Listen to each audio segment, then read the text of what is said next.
Hello everyone, welcome to my channel. I hope everyone is having a wonderful day. Before starting the video, please go ahead and hit the subscribe button and this video a like up.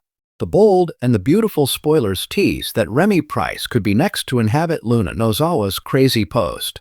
Is Remy going to go berserk after Deke Sharp rejects him for good?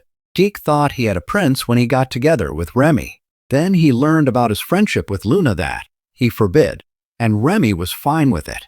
Then Deke found out all the criminal things Remy did to Electra Forrester. Deke saw Remy as a loving partner, one he shared his abode and dreams with. He had no idea of the terrible things rotten Remy was capable of, but he got an earful at FC. After Deke was hired as a designer, Remy showed up to congratulate him, and the room fell silent.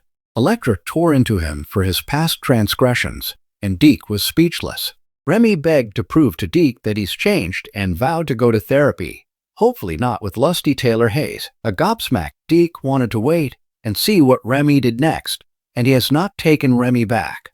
We predict Remy is struggling without Deke to keep him occupied. Add to that the fact that his only other friend, Luna, is dead, and Remy seems to be all alone in the world. Remy is vulnerable to bad influences, and that is exactly what soon-to-be spurned Sheila Sharp is. Sheila, too, is in a position to show that she's changed. But can a tiger ever really camouflage their stripes? We predict that Sheila has a fit when she finds out that Deacon Sharp is flirting heavily with Taylor. Do you see where this is going? Sheila is Luna's mom, and she and Remy have had some soul-bearing talks about being bad. Red Hot B and B spoilers tease that both Remy and Sheila have major hurdles ahead. Will the once villains return to form, and maybe form an alliance against the haters? There are alliances in the bold and the beautiful that make viewers gasp, some that make them cheer, and then there are the alliances that make fans drop their phones in stunned disbelief. And if the latest rumblings around Los Angeles are true, the most unlikely, most dangerous, and most chaotic partnership may be about to explode onto the canvas. Sheila Carter and Remy, the newcomer with a mystery past and a streak of trouble that even the bold and beautiful veterans should fear. For years, Sheila has been the dark force haunting the Forresters, Logans, and Spencers. She has walked in and out of the shadows like a ghost that refuses to stay dead. A villainess with 9 lives and enough schemes to fill a dozen seasons. But now, Sheila isn't just surviving, she's thriving. Married to Deacon Sharp, enjoying a stability she hasn't had in decades, and inching closer to a fragile acceptance in Finn and Hope's orbit, Sheila is beginning to believe she may finally have a chance at redemption. But redemption doesn't sit right with everyone, and that's where Remy enters the story. Remy, a trouble magnet wrapped in charm. Remy has been raising eyebrows since the moment he appeared, too smooth, too watchful, too familiar with the darker corners of LA. Though he wears a smile like armor, there's a dangerous glint in his eyes that suggests he's not just another pretty face wandering into Forrester territory. Rumors suggest Remy may have old ties to illicit circles, maybe even ties that cross paths with some of Sheila's old enemies. Others whisper that he's a con man, drifting into town with a purpose. But one thing is certain. Remy knows exactly who Sheila Carter is, and he isn't afraid of her. In fact, he seems intrigued. And Sheila? Well, she likes people she can't easily read, people who aren't intimidated, people with backbone, or at least, people bad enough to keep up. A chance encounter sparks something dangerous. It starts with a run-in at Il Giardino. Sheila drops a tray, old habits die hard, and Remy catches it with reflexes a little too sharp for someone who claims to be just passing through. Their eyes meet. There's recognition, not the kind that says they've met, but the kind that says they understand each other. 2 survivors, 2 outcasts, 2 people with a reputation. Sheila instinctively sizes him up. Most people see her and run. Remy sees her and smirks, and that's when she decides she wants to know more. The haters, Ridge, Steffi, and the anti-Sheila brigade. Of course, if Sheila so much as breathes wrong, Ridge and Steffi are ready to call a family meeting, hire extra security, and burn down Il Giardino just to keep her away from Finn and the children. Sheila's attempts to behave haven't softened them. Ridge still sees her as a ticking bomb, Steffi sees her as a monster who deserves to stay far away from her family. Even Liam has chimed in lately, reminding everyone, loudly, repeatedly, that Sheila is dangerous and unpredictable. And they're not wrong. But Sheila is getting tired of being treated like something scraped off a shoe.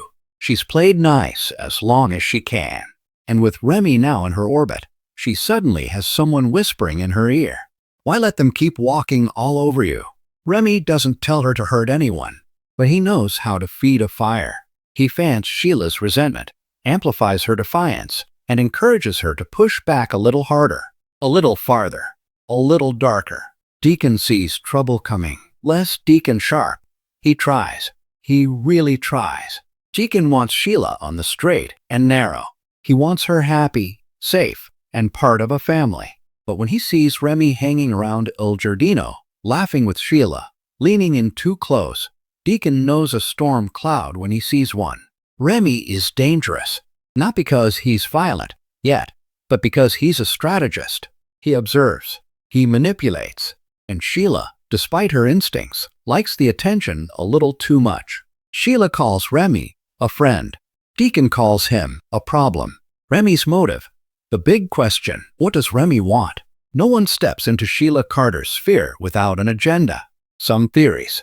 He's after money. The Forresters are wealthy, and aligning with Sheila might give him access to emotional leverage. He wants revenge.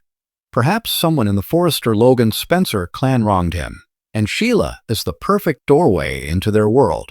He wants power. Chaos weakens the strong, and Remy might want to create fractures for personal gain. He wants Sheila, not romantically, but strategically. Two villains are harder to erase than one. Regardless of motive, one thing is clear. Remy is steering Sheila back toward her worst impulses. Sheila plus Remy equal a perfect storm. Imagine it. Sheila's cunning mixed with Remy's unpredictability. Ridge and Steffi won't know what hit them. Sheila starts challenging Steffi more openly. She pushes to see her son. She argues that she deserves a place in Hayes' life. And when the backlash grows, Remy is right there to say, then stop asking for permission. And Sheila starts listening. It starts small, showing up at Forrester Creations uninvited. Then a confrontation at the Cliff House.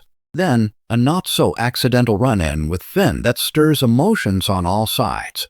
Finn senses Sheila slipping again. He feels it in her tone, in her defensiveness, in the way she keeps mentioning her new friend. And that sends Steffi into DEFCON 1. Could this alliance turn violent? This is Sheila, after all. And Remy? He may not be a killer, but he's a man who thrives in chaos. If Ridge confronts Remy, expect sparks. If Liam gets in Sheila's face again, Remy might step up. And if Steffi pushes Sheila too far, the most dangerous alliances aren't the ones built on loyalty. They're the ones built on shared resentment. Final twist. Sheila has to choose. The emotional core of this upcoming story is simple. Sheila must choose between Deacon's love and Remy's thrill. Deacon is stability, a future, a chance at something resembling happiness. Remy is temptation, power, the reminder of who Sheila used to be and who she still could become. If Sheila falls back into darkness, she won't fall alone. Thanks for watching this video. Please subscribe to our YouTube channel and stay with us.